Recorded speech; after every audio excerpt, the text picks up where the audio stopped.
Welcome back to clean news UP. चलिए देखते हैं उत्तर प्रदेश की 25 फटाफट बड़ी खबरों को। पहलगाम हमले के बाद बंद हुई श्रीनगर की फ्लाइट 1 जुलाई से होगी शुरू। 7,000 का होगा टिकट। लखनऊ से श्रीनगर की इकलौती सीधी उड़ान 1 जुलाई से बहाल होगी। विमान का टिकट 6,999 रुपए में मिल रहा है, जिसके दर डायनेमिक फेयर व्यवस्था की वजह से बढ़कर 10,500 रुपए तक पहुंचने के आसार बताए जा रहे हैं। विमान सेवा पहलगाम आतंकी हमले के बाद यात्रियों की संख्या घटने के चलते बंद कर दी गई थी। सेवा के बहाल होने से यात्रियों को खासी राहत हो जाएगी। गोरखपुर वासियों के लिए सौगात, फरवरी तक पूरा होगा ये रिंग रोड। रामगढ़ ताल किनारे कूड़ा घाट से सहारा स्टेट तक बचे हुए हिस्से में भी रिंग रोड का निर्माण कार्य जोरों पर है। फरवरी 2025 तक शहरवासियों को ताल के चारों तरफ रिंग रोड की सुविधा मिल जाएगी। रिंग रोड बन जाने से ताल की खूबसूरती तो बढ़ जाएगी, पर्यटन को भी नया आयाम मिलेगा। गोरखपुर विकास प्राधिकरण त्वरित आर्थिक विकास योजना के तहत ताल किनारे कूड़ा घाट से सहारा स्टेट तक 4 किलोमीटर लंबी और 2 लेन चौड़ी रिंग रोड का निर्माण करा रहा है। इसमें करीब 28 करोड़ रुपए की लागत आएगी। यूपी पंचायत चुनाव के लिए पिछड़ा वर्ग आयोग के गठन को हरी झंडी। इस आधार पर तय होगा आरक्षण। अगले साल होने वाले पंचायत चुनाव के लिए राज्य स्थानीय ग्रामीण निकाय समर्पित पिछड़ा वर्ग आयोग के गठन को मंजूरी दे दी गई है। कैबिनेट ने इस पर अपनी मुहर लगा दी है। आयोग के गठन को मंजूरी मिलने के बाद अब पंचायत चुनाव की तैयारियों में और भी तेजी आएगी। यह आयोग पिछड़ा वर्ग के लिए आरक्षण की संस्तुति देगा और उसी के आधार पर पंचायत चुनाव में सीटों पर पिछड़े वर्ग के लिए आरक्षण तय किया जाएगा। नोएडा में पुलिस आयुक्त का बड़ा एक्शन। 6 चौकी प्रभारी निलंबित, 2 थाना प्रभारी हटाए गए। नोएडा में पुलिस आयुक्त लक्ष्मी सिंह ने बड़ा एक्शन लिया है। उन्होंने मोरना, गोलचक्कर समेत 6 चौकी प्रभारियों को निलंबित कर दिया है, जबकि एक्सप्रेस वे थाना प्रभारी राघवेंद्र सिंह और नॉलेज पार्क थाना प्रभारी विपिन कुमार को हटा दिया गया है। जानकारी के मुताबिक चौकी क्षेत्र में अपराध नियंत्रण में शिथिलता बरतने को लेकर कार्रवाई की गई है। मामले की जांच के बाद ही पुलिस आयुक्त ने ये कार्रवाई की है। सपा सांसद के घर तोड़फोड़ मामले में उकेन्द्र सिंह राणा को इलाहाबाद हाईकोर्ट से राहत। आगरा स्थित समाजवादी पार्टी के सांसद रामजी लाल सुमन के आवास पर हुए हिंसक प्रदर्शन के मामले में करणी सेना के राष्ट्रीय अध्यक्ष उकेन्द्र सिंह राणा को इलाहाबाद हाईकोर्ट से बड़ी राहत मिली है। हाईकोर्ट की डबल बेंच ने उनकी गिरफ्तारी पर रोक लगा दी है। करणी सेना अध्यक्ष उकेन्द्र सिंह राणा ने इस मामले में अपने खिलाफ दर्ज 2 एफआईआर को हाईकोर्ट में चुनौती दी थी। जिलाधिकारी ने प्राथमिक स्वास्थ्य केंद्र का किया औचक निरीक्षण। फार्मासिस्ट मिली अनुपस्थित। कानपुर में जिलाधिकारी जितेंद्र प्रताप सिंह ने शनिवार को नगरीय प्राथमिक स्वास्थ्य केंद्र कैंट का औचक निरीक्षण किया। इस दौरान वहां उपलब्ध स्वास्थ्य सेवाओं, चिकित्सीय व्यवस्थाओं और पंजीकरण अभिलेखों की वस्तु स्थिति का जायजा लिया। केंद्र पर एक प्रभारी चिकित्साधिकारी और 13 स्वास्थ्यकर्मी तैनात हैं। प्रभारी चिकित्साधिकारी डॉक्टर अनामिका वर्मा अवकाश पर थी। शुजातगंज की MOIC को अस्थायी रूप से प्रभारी नामित किया गया है और उपस्थिति का पंजिका के अनुसार वे एक दिन भी स्वास्थ्य केंद्र पर नहीं आई। मौसम बना मुसीबत। अमोसी एयरपोर्ट से उड़ानें ठप। राजधानी लखनऊ समेत उत्तर भारत के कई हिस्सों में हुई तेज बारिश ने आम जनजीवन के साथ साथ हवाई यातायात को खासा प्रभावित किया है।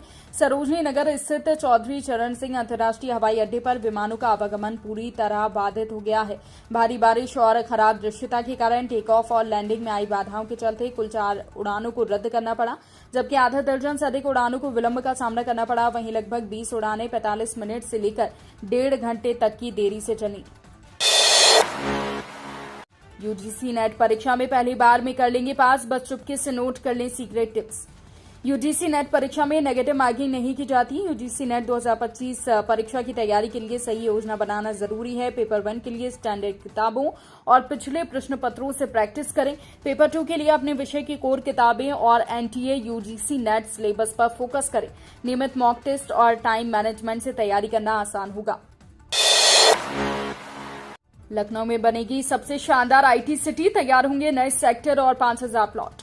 प्रदेश की लखनऊ जिले में एक आईटी सिटी का निर्माण किया जाएगा। इस प्रोजेक्ट में इंडस्ट्रियल एरिया और व्यावसायिक गतिविधियों के लिए अलग अलग क्षेत्रफल आरक्षित किया गया है।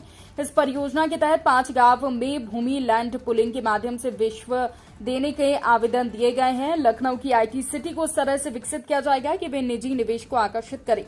इसके लिए योजना में औद्योगिक गतिविधियों के लिए लगभग 445.65 एकड़ और व्यावसायिक गतिविधियों के लिए लगभग 260 एकड़ क्षेत्र आरक्षित किया जाएगा। ज्वाइन करते ही कानपुर के नए सीएमओ ने दिखाए तेवर, बोले ये तो नहीं चलेगा विभाग में। कानपुर के डीएम सीएमओ विवाद का अंत अब सीएमओ के निलंबन से हो गया है। अब नए सीएमओ ने ज्वाइन कर लिया है और ज्वाइन करते ही उनके तेवर दिखने लगे हैं। चार्ज लेते ही नए सीएमओ डॉक्टर उदयनाथ ने दो टूक कह दिया कि स्वास्थ्य विभाग में भ्रष्टाचार नहीं चलेगा। अगर भूल से भी कोई इसमें लिप्त मिला तो कड़ी कार्रवाई तय है। विभाग पर जरूरतमंदों को इलाज देकर सेवा करने का जिम्मा है।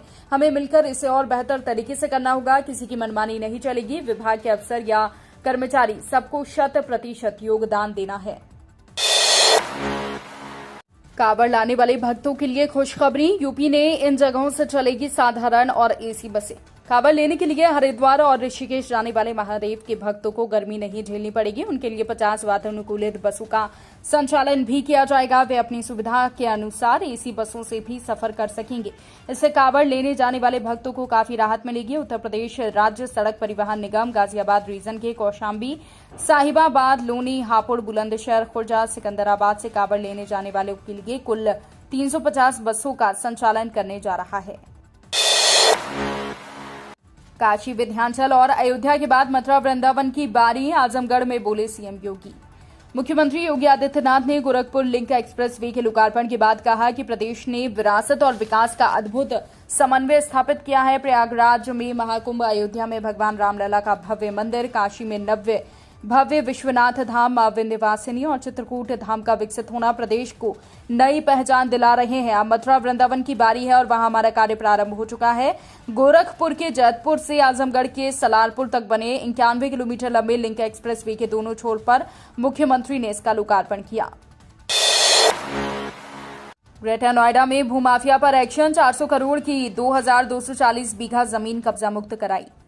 गौतम बुद्ध नगर जिला प्रशासन ने ग्रेटर नोएडा के मकनपुर खादर और परगना गांव में भूमाफिया से ग्राम सभा की 2240 बीघा जमीन कब्जा मुक्त कराई। भूमाफिया जमीन पर कॉलोनी काट रहे थे। जमीन की अनुमानित कीमत 400 करोड़ रुपए बताई गई है। अपर जिलाधिकारी भैरपाल सिंह ने बताया कि कई वर्षों से भूमाफिया का जमीन पर कब्जा था। ज्यादातर भूमि पर खेती हो रही थी, लेकिन पिछले कुछ समय से यहां प्लॉटिंग होने की शिकायतें मिल रही थी। कम नामांकन वाले विद्यालय बनेंगे बाल बाटिका, सभी जिलों से मंगाई गई सूची।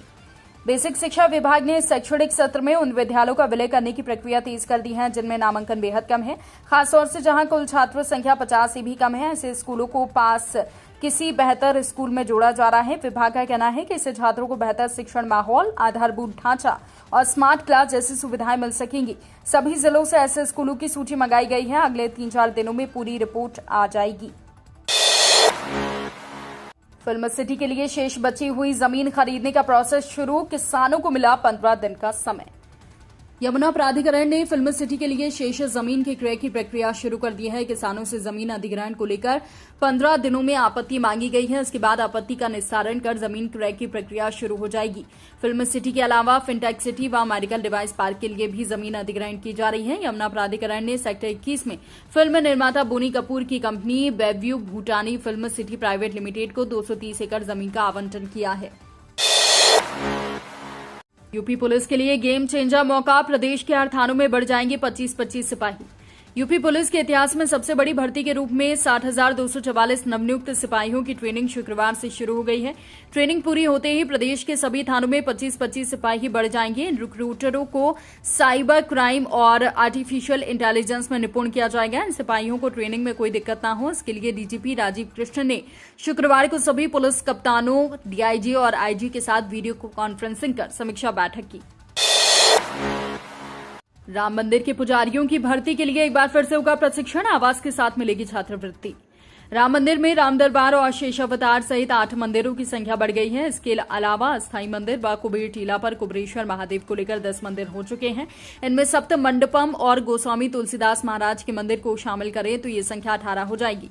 इसके विपरीत राम मंदिर में कुल 20 पुजारी ही कार्यरत हैं, जो कि 5 जून को 8 मंदिरों में मूर्तियों की प्राण प्रतिष्ठा के पहले रामलला की सेवा में कार्यरत थे। ऐसे में 20 पुजारियों की सुबह शाम अतिरिक्त ड्यूटी लगाई गई है। प्रदेश के दक्षिणी हिस्से में जमकर हुई बारिश, सोनभद्र रहा टॉप पर। दक्षिणी उत्तर प्रदेश में शनिवार को जमकर बारिश हुई, जिससे तापमान में और गिरावट महसूस की गई। बारिश के मामले में सोनभद्र सबसे आगे रहा, जहां 136 मिलीमीटर बारिश दर्ज की गई। दूसरे नंबर पर श्रावस्ती रहा। मौसम विभाग के अनुसार रविवार को पूर्वी और मध्य यूपी में जमकर बारिश होने की संभावना है। बारिश का ये सिलसिला अभी आगे जारी रहने के आसार जताए जा रहे हैं। ब्राजील में 21 यात्रियों को ले जा रहे हॉट एयर बैलून में लगी आग, 8 लोगों की मौत। ब्राजील के दक्षिणी राज्य सांता कैटरीना में शनिवार को 21 यात्रियों को ले जा रहे हॉट एयर बैलून में आग लग गई। हादसे में कम से कम 8 लोगों की मौत हो गई। राज्य अग्निशमन विभाग के मुताबिक सुबह के समय उड़ान के दौरान पर्यटन के लिहाज से संचालित किए जाने वाले बैलून में आग लग गई। इसके बाद ये प्रिया गांड्रे शहर में दुर्घटनाग्रस्त हो गया। इसमें 13 लोग बच गए, जबकि 8 की मौत हो गई। निजीकरण के विरोध में बिजली की महापंचायत, आज व्यापक जन आंदोलन का होगा ऐलान। पूर्वांचल व दक्षिणांचल विद्युत वितरण निगम के निजीकरण के विरोध में आज 22 जून को लखनऊ में बिजली महापंचायत होगी। इसमें देश की प्रमुख ट्रेड यूनियनों और संयुक्त किसान मंच के शीर्ष पदाधिकारी उपस्थित रहेंगे। बिजली महापंचायत दोपहर 12 बजे आशियाना के doctor Ram Manohar law university के डॉक्टर भीमराव अंबेडकर प्रेक्षागृह में होगी। फतेहाबाद रोड की तरह धनोली एयरपोर्ट तक होगा विकास, शुरू हुई कवायद। इनर रिंग रोड बनने के बाद फतेहाबाद रोड की तर्ज पर जगनेर रोड और धनोली का विकास होगा। अगले साल जुलाई में धनोली में एयरपोर्ट का काम पूरे होने और अक्टूबर तक संचालन शुरू होने की उम्मीद है। ईरान ने किया परमाणु हथियार का टेस्ट, आया तगड़ा भूकंप। इजराइल से जंग के बीच शुक्रवार को ईरान में 5.1 तीव्रता का भूकंप आया। उत्तरी ईरान के समनान क्षेत्र में झटके महसूस किए गए। इस भूकंप से अब नई अटकलें लगाई जा रही हैं। चर्चा है कि तेहरान ने किसी परमाणु हथियार का परीक्षण किया है, क्योंकि ये भूकंप सैमनान स्थित अंतरिक्ष और मिसाइल परिसर के पास आया है। हालांकि ईरान दुनिया के सबसे भूकंपीय रूप से सक्रिय देशों में से एक है। एक्स को सुपर ऐप बनाने की तैयारी में मस्क करेंगे बड़ा बदलाव। एक्स को लेकर एलन मस्क बड़ा बदलाव करने जा रहे हैं। कंपनी की सीईओ लिंडा याकारिनो ने एक इंटरव्यू में बताया कि एक्स ऐप के जरिए लोग इन्वेस्टमेंट और पेमेंट भी कर पाएंगे। आने वाले दिनों में एक्स ऐसा प्लेटफॉर्म होगा जिसके जरिए लोग पिज्जा का पेमेंट कर पाएंगे। वे इस ऐप से इन्वेस्टमेंट और ट्रेडिंग भी कर पाएंगे। बताया जा रहा है कि मस्क का सपना एक सुपर ऐप बनाना है और एक्स में इसकी संभावनाओं को देखा जा रहा है। यूपी के छोटे बड़े शहरों में काम कराएगी योगी सरकार, कैबिनेट से मिली मंजूरी। योगी सरकार अब छोटे बड़े सभी शहरों में ग्रीन सिटी रैंकिंग कराएगी। इसके आधार पर यूपी के शहरों की हरियाली तय होगी। शहरी निकायों में भरपूर हरियाली लाने को आधुनिक तरीके से पौधारोपण होगा। प्रदेश कैबिनेट ने नगर विकास विभाग की यूपी की शहरी हरित नीति को मंजूरी दे दी है। इस नीति के तहत मियावाकी पद्धति से जंगल विकसित होंगे, हरित पट्टियां, कम उत्सर्जन क्षेत्र, स्पंज पार्क बनेंगे और शहरी हरियाली मेलों का आयोजन होगा। ग्रेटर नोएडा में अवैध अतिक्रमण पर बड़ा एक्शन, 100 करोड़ की जमीन से हटाया गया कब्जा। ग्रेटर नोएडा प्राधिकरण ने बड़ी कार्रवाई करते हुए ग्राम चिटेहरा में अधिसूचित क्षेत्र की करीब 50,000 वर्ग मीटर जमीन को अतिक्रमण से मुक्त करा लिया है। इस जमीन की अनुमानित कीमत करीब 100 करोड़ रुपए बताई जा रही है। प्राधिकरण की सख्त कार्रवाई ने अवैध कॉलोनी काटने की कोशिश कर रहे कॉलोनाइजरों के मंसूबों पर पानी फेर दिया है। तो ये थी आज की 25 फटाफट बड़ी खबरें। अगर आपको न्यूज पसंद आई हो तो वीडियो को लाइक और शेयर जरूर करें। धन्यवाद।